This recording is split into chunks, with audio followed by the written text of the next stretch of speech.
Hola a todos, un gusto saludarles. Espero que se encuentren bien y con salud ante la crisis sanitaria sin precedente que atraviesa el mundo.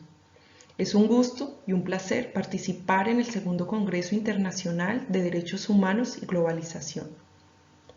La presente investigación aporta al área de igualdad y reconocimiento de la identidad sexual y de género. Me presento, mi nombre es Sandra Parra, graduada en Derecho por la Universidad de la Costa, Barranquilla, Colombia. Actualmente me encuentro cursando el Máster de Derechos Fundamentales en Perspectiva Nacional, Supranacional y Global por la Universidad de Granada, España. Además, soy representante legal de la Fundación Plan de Investigación de Derechos Humanos y Educación Sexual. La presente investigación hace parte de un proyecto más amplio e interdisciplinar entre las disciplinas de la psicología y el derecho. Por tanto, esta investigación también la firman las doctoras María del Mar Sánchez Fuentes, docente e investigadora de la Universidad de Zaragoza, y la doctora Nieves Moyano, docente e investigadora de la Universidad de Jaén. El título de la presente investigación es Violencia sexual, impacto del consentimiento sexual sobre los derechos humanos de las mujeres. Antes que nada, quiero abordar 4 aspectos porque no podemos ser indiferentes ante una víctima de violencia sexual. Estos aspectos hacen referencia a la obligación legal, a la humanidad, a la solidaridad y a la empatía que tenemos que tener con esa víctima de violencia sexual. Entrando en materia, la violencia sexual es un fenómeno social de magnitud mundial, que además es un problema de salud pública.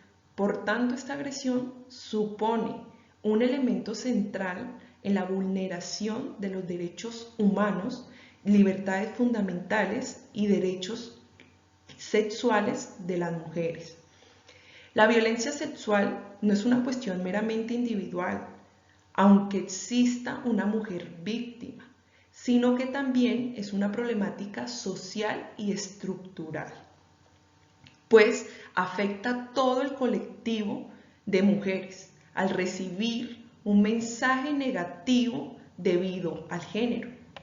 Si bien la conceptualización de la violencia sexual, de acuerdo con la Declaración sobre la Eliminación de la Violencia contra la Mujer de la ONU, la violencia sexual es un tipo de violencia basada en el género y por esta razón supone una gran limitación para la igualdad, el desarrollo y la paz y por tanto para el respeto de los derechos humanos y libertades fundamentales.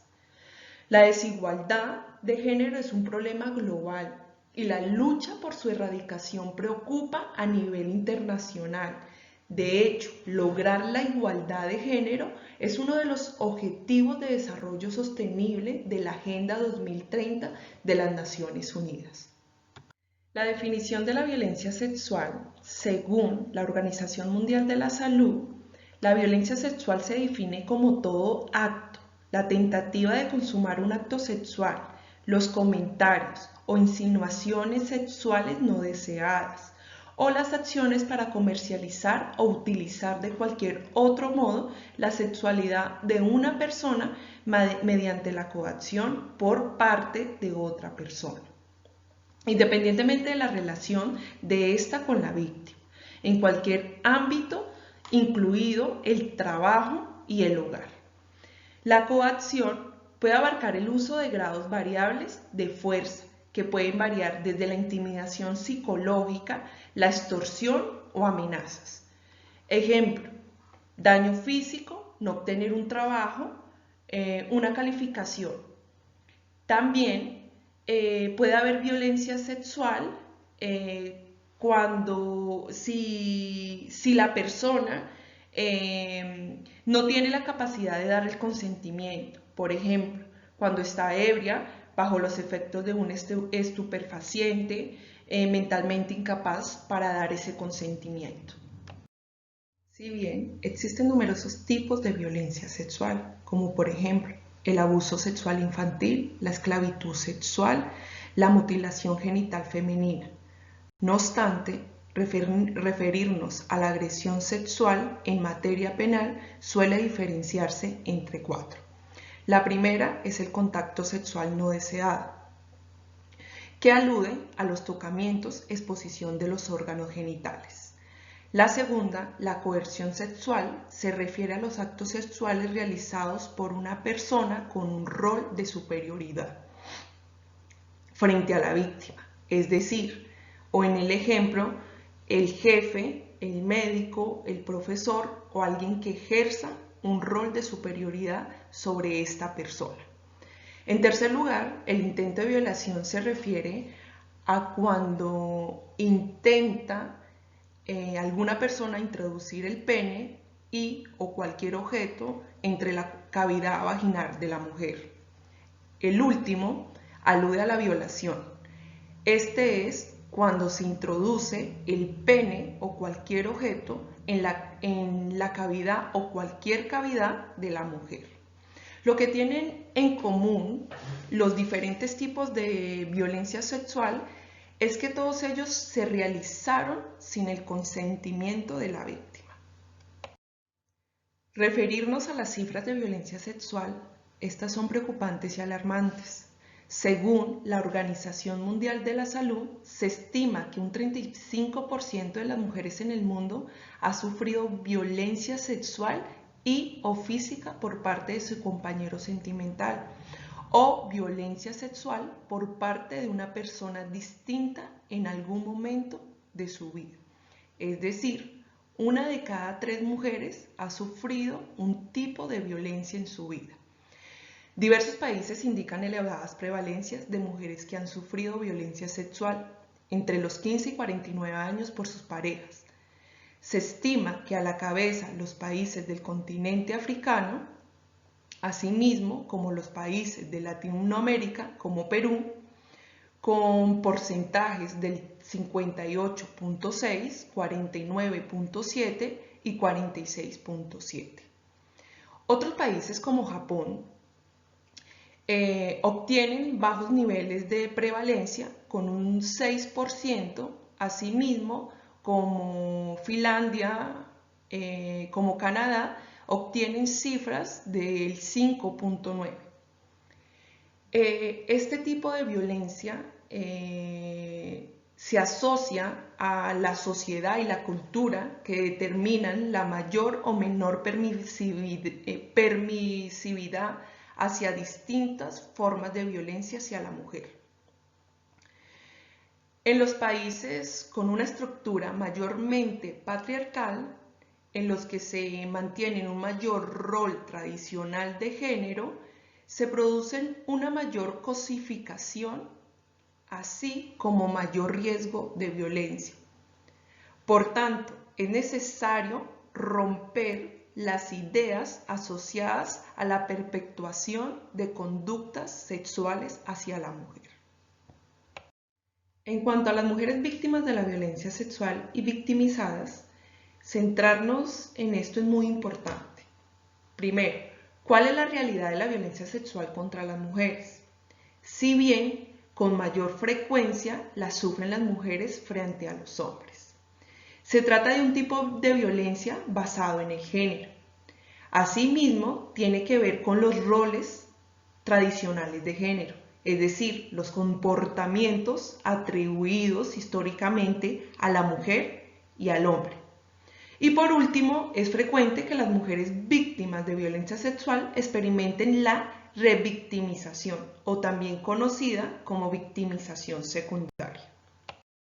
Centrándonos en la victimización que han sufrido las mujeres, es importante hablar de los roles tradicionales de género. Estos roles son construcciones sociales y se refieren a los comportamientos de hombres y mujeres simplemente por su sexo o género. Es decir, a los hombres se les atribuye un papel y un rol activo y a la mujer un pasivo. Por otra parte, es necesario hablar de principios que pueden ser utilizados en el derecho penal, como son la autorresponsabilidad y la autopuesta en peligro. Estos principios consideran que las víctimas son responsables de lo que le ocurrió, como por ejemplo, la manera de vestir, la profesión de la mujer y por tanto justificarían haber sido víctimas de violencia sexual. Un ejemplo de ello podría ser la creabilidad de haber sufrido una violación siendo una trabajadora sexual. Y por último, la victimización secundaria. Se produce por parte de los diferentes organismos que atienden a la víctima de violencia sexual durante el reconocimiento médico, que serían por parte de los profesionales de la salud, médicos, psicólogos, durante la denuncia, los policías, el fiscal o quien haga las veces de atención de esta denuncia, durante el proceso judicial por parte de los jueces o quienes administran justicia. Y por último, por los medios de comunicación al compartir esa noticia y difundirla, de cierta manera está la víctima recibiendo una victimización secundaria. Un factor fundamental al hablar de libertad sexual es el consentimiento sexual. La definición de este concepto es polémico y puede variar en función del contexto.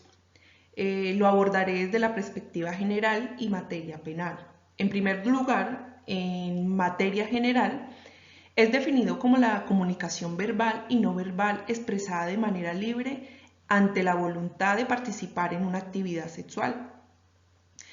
Además, y de manera general, se entiende que las personas deben conceder el consentimiento sexual de manera libre y sin coerción. El consentimiento sexual en materia penal, este término, en varios ordenamientos jurídicos y específicamente en estados democráticos sociales de derecho, en la mayoría de los códigos penales no hace referencia a él. Hoy por hoy es una realidad jurídica que genera debates, discusiones entre el bien jurídico y el individuo. Si bien las relaciones humanas en general y concretamente en el marco jurídico penal necesitan del consentimiento en sentido amplio para conseguir la verdadera declaración de la voluntad personal, que tiene una base constitucional y legítima. Esto como parte inherente que es la libertad para autodeterminarse, que a su vez involucra el desarrollo y goce de los derechos humanos. La controversia de la eficacia del consentimiento en materia penal es originada básicamente por las dos teorías, que intentan explicar la naturaleza dogmática y la otra que niega efectos plenos al consentimiento de la víctima. La teoría unitaria alude al consentimiento como un motivo de antipicidad y en la teoría diferenciadora se acepta que en algunos casos el consentimiento funciona como motivo atípico, aunque de manera general funciona como motivo de justificación. Como lo dice varios tratadistas, quien consienta después del acto le está dando el perdón. Otro aspecto importante de la validez jurídica, esta validez jurídica del consentimiento del individuo consiste en que la persona debe ser titular del bien jurídico, debe ser otorgado por esta persona, que además debe gozar de un equilibrio, de una capacidad psicológica y jurídicamente debe ser capaz. Por otra parte, también es importante describir algunos aspectos centrales relacionados con el enfoque jurídico del consentimiento sexual, como son los bienes jurídicos tutelados en materia penal, que se refieren a los delitos contra la libertad sexual, la vida, la integridad, entre otros, que están protegidos de manera general. Atendiendo a todo lo anterior, es un poco cuestionable en materia penal en cuanto a la víctima cuando denuncia y debe demostrar que fue víctima de un acto sexual o una violación. Además, hay que sumarle a esto que pues, la estructura del ámbito jurídico, hay estructuras basadas en el género que consideran que la mujer fue, como hablaba anteriormente, de la autopuesta en peligro, que fue quien le atribuyen esa responsabilidad por ir vestida, por haber tomado, de hecho, por no resistir a ese acto donde, pues, ejemplos que han ocurrido en el mundo, uno de ellos como en España, la Manada, que fueron 4 chicos que violaron a una mujer. El juez consideraba que, pues, no había resistencia, que la mujer estaba consintiendo ese hecho. Entonces es la importancia y necesidad de una ley integral que aborde este problema social. Respecto al impacto del consentimiento sexual en los derechos humanos de las mujeres, los derechos humanos tienen las siguientes características. Son universales, inalienables, irrenunciables, imprescriptibles e indivisibles. Además, los derechos sexuales y reproductivos son derechos humanos y por tanto gozan de las mismas características ya descritas. Para el respeto de estos derechos es fundamental tener en cuenta el consentimiento sexual como eje central en la consideración de la violencia sexual, en lugar de aspectos de la fuerza física, del grado de resistencia de la víctima, entre otros. Por tanto, si se tiene en cuenta el consentimiento sexual, se facilitará el logro de la sociedad que sean más iguales, con menor diferencias de género y por tanto será un aspecto que favorezca el logro de los derechos humanos y derechos reproductivos. Respecto a las conclusiones, se necesita que el consentimiento sexual sea el eje central para definir la violencia sexual, por lo que se insta a los estados en la urgencia de revisar los códigos penales, con el propósito final de mejorar el bienestar de las mujeres. El desarrollo de las leyes integrales por parte de los diferentes estados sobre la libertad sexual consideran el consentimiento sexual, facilitará la igualdad de género y la disminución de políticas estructurales patriarcales. Para alcanzar lo anterior, estas leyes no deben pronunciarse solo a nivel penal, sino también a nivel educativo, de salud y creando una red de profesionales expertos en este ámbito. Se necesita educar, sensibilizar a todos los profesionales que estarán en contacto con la víctima de violencia sexual y crear servicios especializados. Los estados sociales y democráticos de derecho están en la obligación y garantizar y proteger los derechos humanos, por lo que se hace un llamamiento urgente para el desarrollo de políticas públicas y legales en torno a la violencia sexual.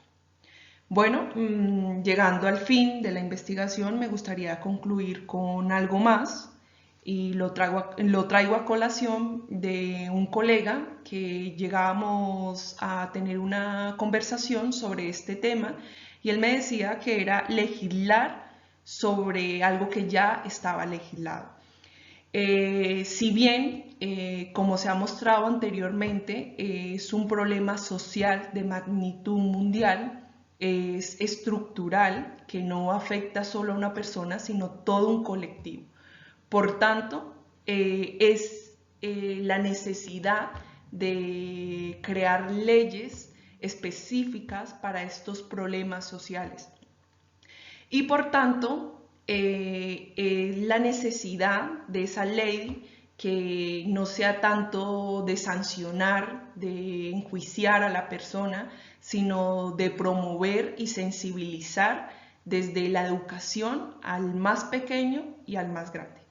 Muchas gracias por su atención. Si tienen alguna inquietud respecto a A la investigación nos pueden escribir a los correos que se dejan aquí. Muchas gracias.